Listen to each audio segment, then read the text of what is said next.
আজ আমার ঘরে অনেক লোক আসবে আর কে কে আসতে চলেছে আর কি কি আনছে আর আমার জন্য আমি তাদের জন্য কি কি রান্না করে খাওয়ালাম সবই কিন্তু এই ভিডিওতে দেখতে পারবে। হোপফুলি তোমাদের অনেক ভালো লাগবে। গুড মর্নিং এভরিওয়ান, কেমন আছো বলো? আমি তো খুব ভালো আছি।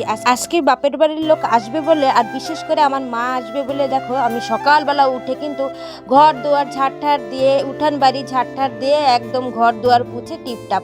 আর আজকে আমি ঘর দুয়ার পোছার কারণ হলো খালি লোক আসবে তার জন্য না, আজকে হলো শনিবার। আর শনিবার আমি কিন্তু সব শনিবার আমি লবণ দিয়ে ঘর দুয়ার পুছি। কে কে এমনভাবে ঘর দুয়ার পুছো অবশ্যই কমেন্ট করে জানিও। আগের লোকের কথা অনুযায়ী ঘর দুয়ার লবণ দিয়ে পুছলে ঘরের যে দৃষ্টি থাকে সেটা কমে যায়। সকালে উঠেই কিন্তু আমার বর ব্যায়াম করার প্রস্তুতি নিচ্ছে। আর জানো তো আজকে আমি দোকানে বসেই ভয়েসটা দিচ্ছি বলে ব্যাকগ্রাউন্ডে কিন্তু অনেক আওয়াজ আসতে পারে, সেটা একটু ইগনোর করে নিও। আজকে কে কে আসতে চলেছে সেটাই বলছি। আজকে আমাদের গ্রামের হলো একটা বৌদি, আমাদের গ্রামের মানে আমাদের বাড়ির পাশে একটা বৌদি আসবে আর তার পিসি। ওদের এই কালীমেলা না বালিমেলা কোথায় মানে ওদের রিলেটিভ আছে সেইখানেই যাবে, তার জন্যই ভাবছে যে আমার এখান থেকে ঘুরে তাই যাবে। আমি রাত্রে ওদেরকে থাকতে বলেছিলাম কিন্তু থাকেনি, খেয়ে দিয়ে চলে গেছে। তাই ওরা আসবে শুনে আমার মাও বলছে যে আমিও তাই ওদের সাথে যাব। কিন্তু বাসের কারণে বা আমার মার স্কুল দিয়ে আসার অনেক লেট হয়ে গেছে, তার জন্য ওই বৌদিরা আগের বাসেই চলে এসেছে আর আমার মা এসেছিল পরের বাসে। তাই আমার মা একটু পরেই পৌঁছেছিল, তাই ওরা এসে খাওয়া দাওয়া করেছিল। আর আমি কি কি রান্না করছি সেটাই কিন্তু তোমাদের সাথে শেয়ার করছি। ফার্স্টেই দেখেছো ছতু গরম জলে ভিজিয়ে নিয়েছিলাম। আজকে শনিবারের কারণে নিরামিষ খাওয়া দাওয়া, তাই নিরামিষের জন্য পনির আর ছতুটাই ভালো হয়। তাই পনিরটা না পাওয়ার কারণে কিন্তু এই যে ছতুই নিয়ে এসেছি, ছতুই এখন রান্না করব। দেখো ছতুটা ফার্স্টে কিন্তু ভিজিয়ে রেখেছিলাম গরম জলে হলুদ দিয়ে লবণ দিয়ে।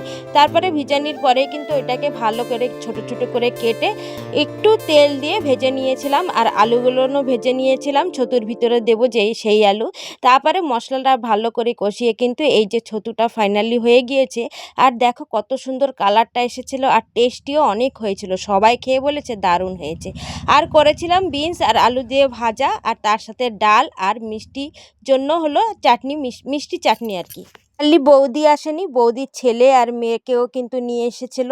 ওরা তো এখানে এসে দারুণ মজা করেছিল, অনেক খুশিও হয়েছিল, বলতেছিল যে মা আজকের দিনটা থেকে যাও, আজকের রাতটা আমি এই পিসি বাড়ি কাটাবো। কিন্তু ওর মা থাকলো না কোনো কারণে। আর দেখো এদেরকে ভাত ঠাত দিয়ে খাওয়া দাওয়ার পরেই কিন্তু একটু রেস্ট নিয়েছে। কিন্তু আমার বৌদি রেস্টই নিল না, বলল যে না আমাদের বাস চলে যাবে। এসে খেয়ে দিয়েই চলে গিয়েছে। আর আমার মা কিন্তু ওরা আসার অনেকই পরে এসেছে, আমার মা এসে খেয়ে দিয়ে একটু রেস্ট নিয়েছিল। আর এইটা হলো তার পরের দিনের ভিডিও, রবিবার। আমার মা যাবে হলো আমার বৌদির বাপের বাড়িতে, তার জন্য সকালবেলা খেয়ে দিয়ে যাবে বলে এই যে সকালে মাছ নিয়ে এসেছে 2 পদের। মাছ ভাজবো, মাছ রান্না করব। আর হলো তোমার চিংড়ি মাছের পাতুরি না কি বলে যে প্রেশার কুকারে দিয়ে ভাপা আর কি, সেটাই করব। তাই যে সকাল সকাল আমি স্নান করে সব কাজ টাজ করে রান্না বসিয়ে দিয়েছি। আর আমার দোকানে থাকা লাগবে কারণ আমার বরের সাথেই যাবে, আমার বর তো আর দোকান বন্ধ করতে পারবে না। তাই আমি দোকানে বসবো আর আমার বর কিন্তু যাবে আমার মাকে নিয়ে। এই যে আমার মা দেখো একদম রেডি হয়ে স্ট্যাচুর মতন দাঁড়িয়ে আছে দোকানে।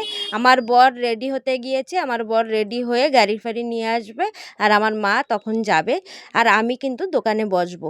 আজকের ভিডিওটা কেমন লাগলো অবশ্যই বলো। বাই বাই, সবাই ভালো থাকো।